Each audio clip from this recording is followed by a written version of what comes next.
Hey everyone, and welcome to This Explainer. Today, we're unpacking an absolutely incredible story of transformation. We're looking at the journey of Claudia D. Reid, an author who pulled off one of the most drastic, fascinating career pivots you're ever going to hear about. I mean, we are talking about a complete 180-degree turn from the sterile, super predictable, highly structured corporate world straight into the chaotic, gritty, and incredibly dark universe of writing a violent thriller. This isn't just your standard story about changing jobs, you know? It's about what happens when years of suppressed creativity finally explode into something entirely new. Okay, let's dive into this. The emotional core of our entire explainer today is this really profound regret that Claudia shares right up front. She says, don't make the same mistake I made and wait till like 20, 30 years later, and then after you lose everything, you decide to start to write. See, for decades, she was totally paralyzed by the fear that her writing just wasn't good enough. She essentially let external voices dictate her internal reality. And honestly, it's a universal fear, isn't it? Putting your true passion on hold because it just feels way too risky. But as we'll see, the real risk was burying that talent for so long. So, that brings us to part one, the corporate pivot. To truly appreciate where Claudia ended up, we first have to understand the very ordinary, very rigid world she felt trapped in for so many years. Claudia literally did it all in the business world. I mean, mortgage companies, business debt settlement, project management, business consulting, you name it, she did it.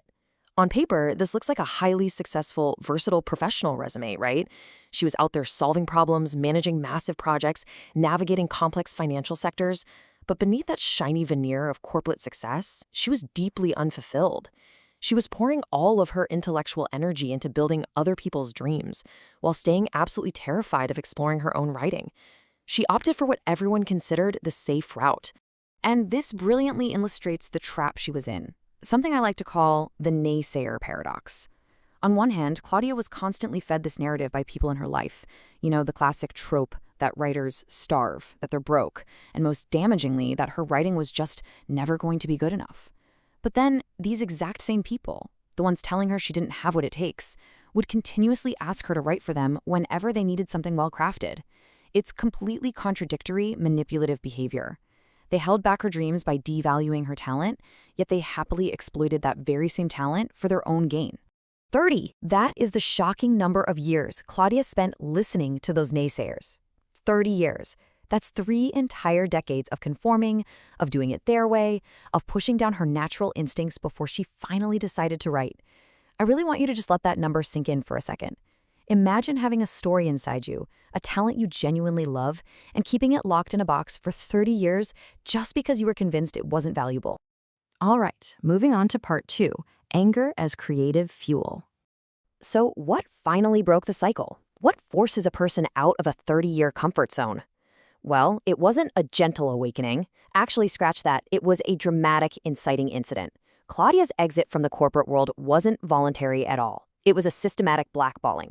Step 1, she was asking too many questions. Her natural curiosity, which is literally the exact trait that makes a great writer, made her a huge liability in her corporate environment. Step 2, those questions led to her finding things she definitely shouldn't find within the company. And finally, step 3, she was officially deemed too much trouble and laid off. She found herself completely exiled from her corporate life, sitting in her home in Queens Village, New York, watching this massive rainstorm and facing a really harsh reality. The industry she gave her life to didn't want her around anymore, simply because she was too observant. But instead of letting this defeat her, Claudia totally weaponized that rejection. Her project, Krusty Krucifixion, wasn't born out of a desire to just, write a fun little story. As she puts it, it was born out of profound anger. She was furious about being laid off and blackballed. Writing this dark, gritty thriller became the ultimate fuck you moment. She took the very real pain, the betrayal, the rage of being cast aside, and channeled it directly into her fiction. Creating this story wasn't just a creative exercise, it became a crucial mechanism for her to heal her own internal wounds. She built a vessel out of pure rage. Let's look at part 3, inside Krusty Krucifixion. Let's completely leave those sterile mortgage offices behind and step into the fiercely dark fictional world Claudia created. Now, what's really interesting about this slide is the sheer intensity of the characters populating her script. Just look at this roster. We have Mark Kellum, polished and powerful, acting as a ruthless perpetrator. We have Dawn McKellum, beautiful but terrified, whose status is literally dragged away. Then there's 16-year-old Missy Person, a bruised observer hiding behind a bar, and Dawn Smite, a billionaire predator presenting a lethal threat. This is a universe of high-stakes terror, corruption, and pure survival. I mean, it is the absolute polar opposite of business debt settlement. Claudia took the underlying ruthlessness she sensed in the corporate world and amplified it into terrifying, cinematic villains and deeply vulnerable victims. To really understand her writing style, let's walk chronologically through one of the script's most chaotic, violent sequences, the VIP yacht. It starts with heavy atmosphere, low 30 bass music thumping across calm water from a massive 180-foot luxury yacht. But in the pale morning light, the horror begins. Mark Kellum raises a glass and cold-bloodedly hands Dawn over to an Emirates prime minister. Seconds later, 2 security men drag a sobbing Dawn away by her ponytail. She's screaming, "Daddy, what did you do?" all while young Missy watches secretly from behind the bar. Sometime later, the aftermath. A character named Rex finds Missy, bruised, barely conscious, tied to a chair, and frantically radios for medics.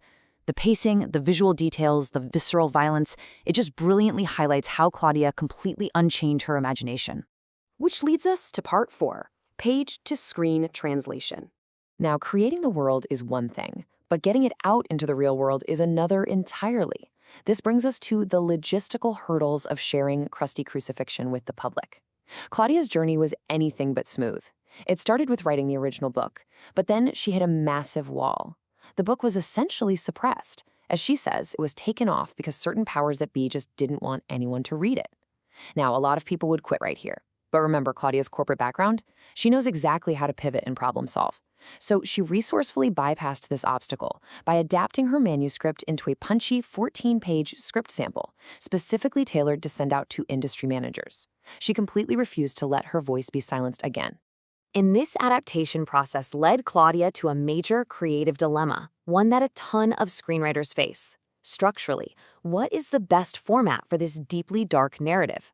Does a story this intense warrant a sprawling 5-season TV show, or does it need to be a tight hour-and-a-half movie? So the crucial point is her realization about the nature of her own story. Claudia concluded that she couldn't stretch this specific narrative into 5 seasons. The sheer darkness and intensity of Krusty Krucifixion absolutely demand a concentrated dose. She decided to distill all that corporate rage and betrayal into a single, punchy 1.5-hour feature film format. And honestly, it's a brilliant structural decision. By condensing the timeline, she ensures the tension never drops, and the audience is held captive from the very first frame to the last.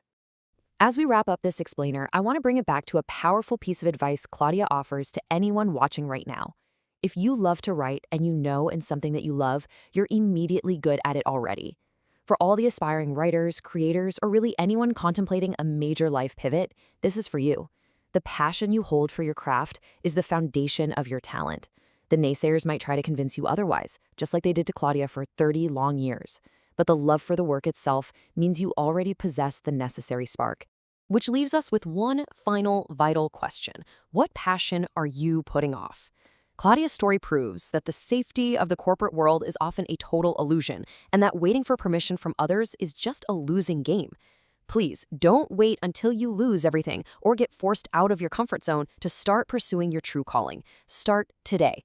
Thank you so much for joining me on this explainer, and I really hope Claudia's incredible journey from corporate exile to creative rebirth inspires you to finally take action on whatever it is you've been waiting to do.